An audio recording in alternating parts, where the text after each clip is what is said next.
Hello students, good morning to all of you. Friends, आज की class में हम लोग पढ़ेंगे सिंटेक्स में रूल 7 नंबर। ठीक है ना फ्रेंड्स। आज यदि आप प्रीवियस क्लास ज्वाइन नहीं किए थे तो आप जाकर डिस्क्रिप्शन बॉक्स में रूल 1 to 6 देख सकते हैं फ्रेंड्स। ठीक है, तो आइए आज हम शुरू करते हैं बिना टाइम वेस्ट किए फ्रेंड्स।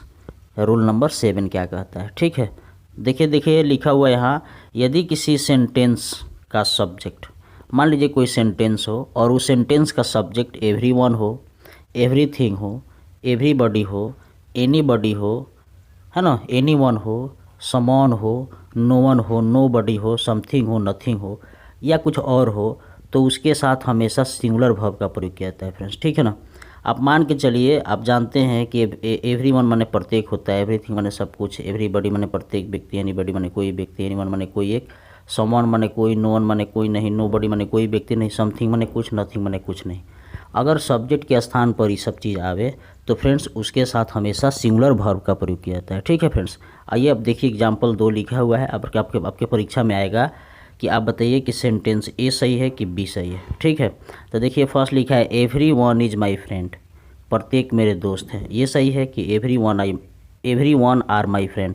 तो इस तरह से रूल के अनुसार आपका ए ऑप्शन सही हो जाएगा फ्रेंड्स। ठीक है, यदि आप बोर्ड के एग्ज़ाम की तैयारी करते हो या किसी कंपटीशन की तैयारी करते हो, निश्चित रूप से इससे क्वेश्चन आएगा। और जो हम लोग सिंटेक्स पढ़ रहे हैं 30 रूल पढ़ाना है आउट ऑफ 100 में, जो आपके मोस्ट इंपॉर्टेंट होने वाला है। ठीक है फ्रेंड्स। अब देखिए इसमें दूसरा एग्जाम्पल लिखा है नो वन लाइक मी। ये एग्जाम्पल सही होगा कि नो वन लाइक्स मी, ये एग्जाम्पल सही होगा। तो नो वन के साथ भर 5 लगेगा तो लाइक्स होगा। तो इस तरह से फ्रेंड्स इस एग्जाम्पल में ऑप्शन बी हो जाएगा। ठीक है फ्रेंड्स, तो ए में ऑप्शन ए हो जाएगा, सेकेंड एग्जाम्पल में ऑप्शन बी हो जाएगा। चलिए अब नोट देख लेते हैं क्या कहता है।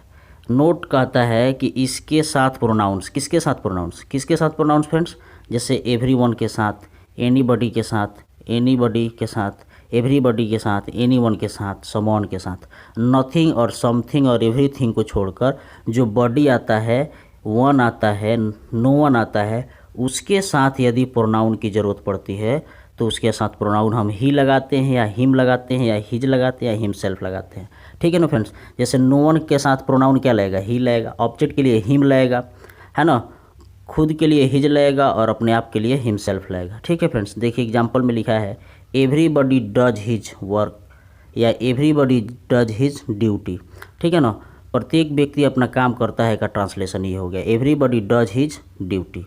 ड्यूटी का मतलब अपना ड्यूटी करना, काम करना।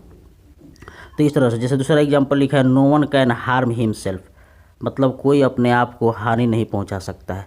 तो आप देख रहे हैं ना कि एवरीबॉडी हो या नो वन हो, उसके साथ जो है आपका हिज आया है और हिमसेल्फ आया है। तो जब भी इसके साथ प्रोनाउन आएगा, कोई पूछता है कि ही, एवरीबॉडी, नोबॉडी, है ना, के साथ प्रोनाउन क्या होता है, तो कह देगा ही होगा सब्जेक्ट के रूप में, हिम होगा ऑब्जेक्ट के रूप में, हिज होगा पॉजेसिव, है ना, एडजेक्टिव के रूप में, और हिमसेल्फ होगा रिफ्लेक्सिव और इम्फेटिक के रूप में। ठीक है फ्रेंड्स। तो चलिए आज की क्लास में हम लोग रूल नंबर 8 देखते हैं। लिखा है each of us, either of us, neither of us या एनी ऑफ या ऑल ऑफ अस के बाद प्लुरल नाउन, ठीक है ना, तथा सिंगुलर वर्ब का प्रयोग किया जाता है। ठीक है, अगर किसी सेंटेंस में ईच ऑफ आ गया, आइदर ऑफ आ गया, एक बात ध्यान रखना है, आइदर ऑफ के बाद हमेशा द टू का प्रयोग होता है।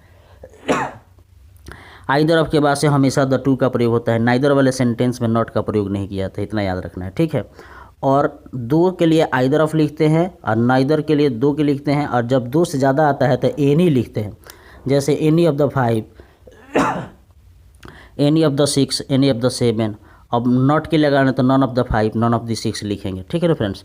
तो इस तरह से आइदर ऑफ लिखेंगे। अब एग्जाम्पल देखिए, जब भी आएगा आइदर ऑफ तो हमेशा प्लुरल नाउन रहेगा, लेकिन वर्ब हमेशा क्या होगा, सिंगुलर होगा। जैसे एग्जाम्पल लिखा हुआ है ईच ऑफ दीज, माने इसमें से प्रत्येक, स्टूडेंट्स। ठीक है ना, अब स्टूडेंट्स तो हो गया यहाँ, लेकिन होना चाहिए यहाँ सिंगुलर वर्ब। ईच का मतलब होता है प्रत्येक। क्या होता है फ्रेंड्स, प्रत्येक। अब प्रत्येक का संधि विषय जानते हैं क्या होता है, प्रति प्लस एक, माने एक एक। तो एक के लिए आप जानते हैं ईज लगता है, एक के लिए क्या लगता है फ्रेंड्स, ईज लगता है। इस तरह से ऑप्शन यहाँ बी सही हो जाएगा। ठीक है फ्रेंड्स, क्या ऑप्शन सही हो गया, बी सही हो जाएगा।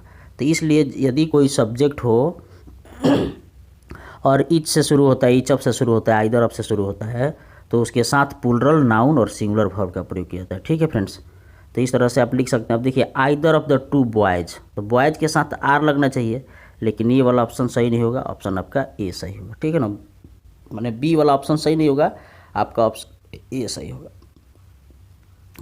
अभी मैंने आपको बताया था कि एनी ऑफ का प्रयोग हम कहाँ करेंगे। देखिए ऑप्शन अब 2 और लिखे हैं यहाँ, जब भी 2 से ज़्यादा आता है तो एनी ऑफ द 5 लिखेंगे।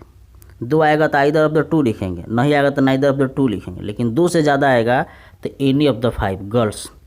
तो गर्ल्स के साथ आर लगना चाहिए, लेकिन अब जो लोग इस रूल को नहीं पढ़े हैं चाहे नहीं जानते हैं तो समझें गर्ल्स के साथ आर लगेगा, इस तरह से ऑप्शन उनके लिए उनके हिसाब से ए सही हो जाएगा, लेकिन गलत हो जाएगा, ग्रामेटिकली यह गलत हो जाएगा।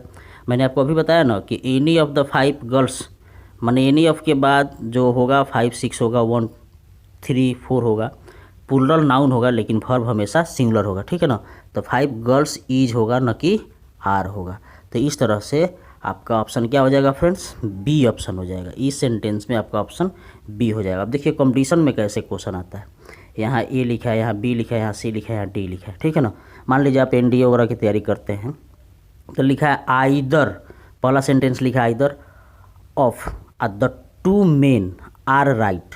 तब पूछेगा इसमें कि ए में गलत है कि बी में एरर है कि सी में एरर है, डी में लिखेगा नो एरर। डी में क्या लिखेगा फ्रेंड्स, नो एरर।